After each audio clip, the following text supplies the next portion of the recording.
Quais foram os principais assuntos debatidos hoje, prioridade do setor nesse primeiro momento? Bom, a medida provisória que muda a reestruturação do Ministério da Agricultura e os novos ministérios que decorrerão aí dessa nova estrutura.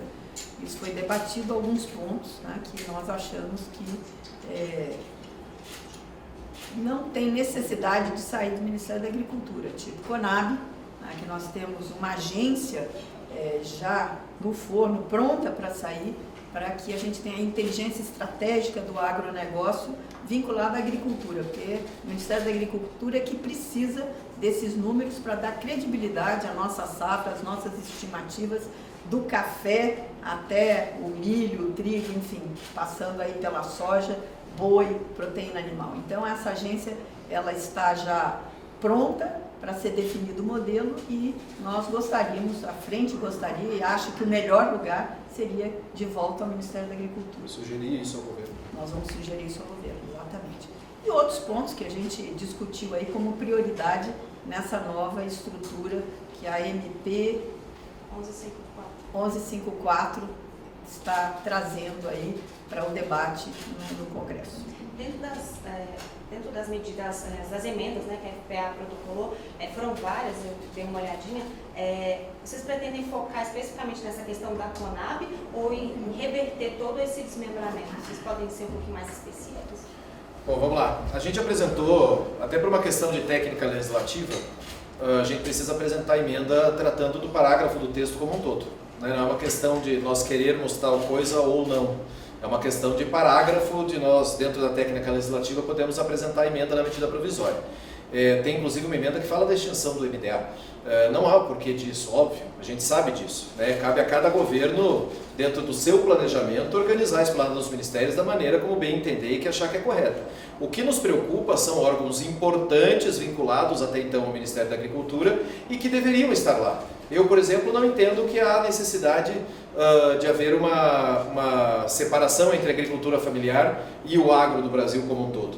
Eu entendo hoje a agricultura familiar como uma grande atividade econômica que representa a maior parcela da produção, por exemplo, das cooperativas agrícolas, que tem 52% do mercado de produção de alimentos no país. Então, não há por que nós tratarmos diferentemente. Vamos fazer um escarcéu em relação a isso? Claro que não. Não há necessidade, eles não serão prejudicados por estar no MDA. Nós não entendemos a lógica. Agora, quando a gente trata da Conab, que é o órgão pensador do agro brasileiro, que faz os planejamentos, que vê o tamanho da safra, o que vamos precisar de seguro, quais os números que nós estamos enfrentando, as perdas e ganhos que nós teremos na safra naquele momento, esse sim tem que estar muito próximo do Ministro da Agricultura e tem que estar muito próximo da equipe do Ministério. A Secretaria de Política Agrícola acessa a Conab de minuto em minuto para pedir informações. Não há lógica nessa questão da divisão. Como, por exemplo, nós entendemos que o CAR, o Cadastro Ambiental Rural, não tem que estar no Ministério do Meio Ambiente. Não é por uma questão política, não é por uma questão partidária, mas por uma questão técnica. O CAR é uma exigência do Código Florestal, que foi gestado durante mais de 20 anos no Congresso Nacional, que é a legislação ambiental mais moderna que nós temos na atualidade, mundialmente, reconhecido mundialmente, e que nós, produtores rurais, proprietários rurais do Brasil, somos obrigados a fazer um cadastro e apresentar as nossas propriedades, o que nós temos de reserva, o que nós temos de mata ciliar, enfim, o que está sendo cumprido da exigência legal dentro da propriedade. E, num segundo momento, o programa de regularização ambiental, que está previsto em lei para regularizar aqueles que estiverem equivocados. Isso não tem que estar no Ministério do Meio Ambiente, não é uma questão ideológica do setor, é uma questão técnica, uma questão de conhecermos a produção agrícola brasileira, onde que está e como que está sendo feita. Aliás, cadastro ambiental rural. Rural, exatamente. São pontos que nos deixam extremamente preocupados, além, obviamente, do INCRA, que nós não queremos, obviamente, que o Ministério do Desenvolvimento Agrário deixe de ter o INCRA. Nós queremos que o trabalho todo que foi feito pelo INCRA, nos últimos 4 anos, com o comando da ministra Tereza, do Geraldo Mello, e tudo aquilo que foi feito, por exemplo, os mais de 400 mil títulos de propriedade que foram emitidos para os assentados da reforma agrária, não sejam simplesmente tratados como chacota, como papel de pão, como disse o ministro do Desenvolvimento Agrário. A gente precisa dar o mínimo de garantia de segurança jurídica para esses produtores também, que a partir do momento que eles receberam o título, eles são produtores rurais de fato, proprietários rurais, e eles têm condição de acessar crédito, de vender sua área, de pegar dinheiro no banco, de fazer negociação de safra, e tem renda. né? Eles deixam de ser um movimento social, de ser um assentado da reforma agrária para ser um proprietário rural. Isso é um ganho para as pessoas, é um ganho social isso. Aliás, não é esse o objetivo da reforma agrária? O porquê que ele tem que ficar lá no MDA e, principalmente, não é nem a questão de ficar no MDA. Como é que pode o ministro do Desenvolvimento Agrário dizer que esse título não vale papel de pão? Né? Então é um desrespeito principalmente com essas 400 mil famílias, não são pessoas, tá? São 400 mil famílias, nós estamos falando de mais de 1 milhão de pessoas atingidas diretamente por isso. São temas que nos deixam preocupados e que nós vamos trabalhar, como é o papel do Congresso, né? O nosso papel é apresentar o que nós entendemos que está errado no Executivo, apresentar soluções, apresentamos as nossas emendas, vamos negociar cada uma das emendas. Há ainda uma discussão grande dentro do Congresso entre o presidente Arthur Lira e o presidente Rodrigo Pacheco de como será o rito de tramitação dessas medidas provisórias, se nós teremos novamente as comissões especiais, que nós entendemos que são positivas, porque a gente poderia ter um amplo espaço de debate com a presença de senadores e deputados para nós podermos negociar, por exemplo, abrir mão de uma emenda, acatar outra e fazer o que é o papel do Congresso, tentar chegar num denominador comum que atenda o setor agropecuário como um todo. Com relação à suspensão das 11 linhas de crédito, qual vai ser o posicionamento agora da frente parlamentar? Vai ter uma cobrança por mais transparência desses recursos? Vamos lá, nós fizemos o questionamento durante toda a semana passada, tanto a ministra Tereza quanto o senador Zequinha fizeram esse questionamento no Senado e aqui na Câmara vários parlamentares também fizeram esse questionamento. Nós denunciamos o que estava no site do próprio BNDES do corte, né, da suspensão e do cancelamento dessas 11 linhas de crédito. Isso gerou uma preocupação enorme no setor. A gente precisa, um momento difícil para o agro brasileiro, principalmente para a região sul, a gente precisa desse acesso a crédito.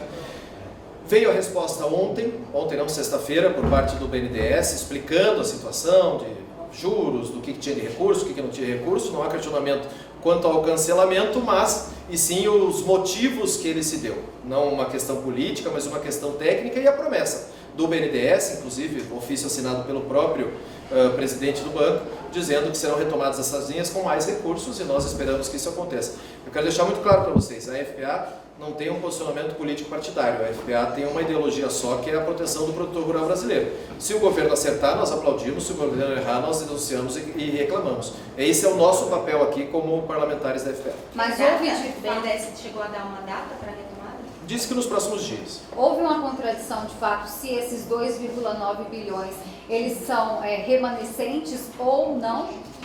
Porque Não, a sim, SECOM exatamente. disse que seria um Eles recurso disseram que adicional. era remanescente, que teria acabado muito rápido, por isso que houve o corte, mas da mesma maneira não explicaram da onde surgiu esse recurso e da onde vem o próximo recurso que vai ser aplicado para fazer o plano. Então, na verdade, é o dito pelo não dito, é a guerra de retórica da política, mas nós esperamos que quem não seja prejudicado por isso é o produtor rural e que realmente o BNDES retome essas linhas de financiamento, além como todo o planejamento do Plano Safra que nós temos que fazer a partir aí do final desse semestre, para que a gente consiga ter um Plano Safra com seguro e importante, principalmente para a região do país que está sofrendo com enchente. Só para a gente entender, desculpa, esse recurso do Plano Safra já não estava garantido? Por que ele foi suspenso?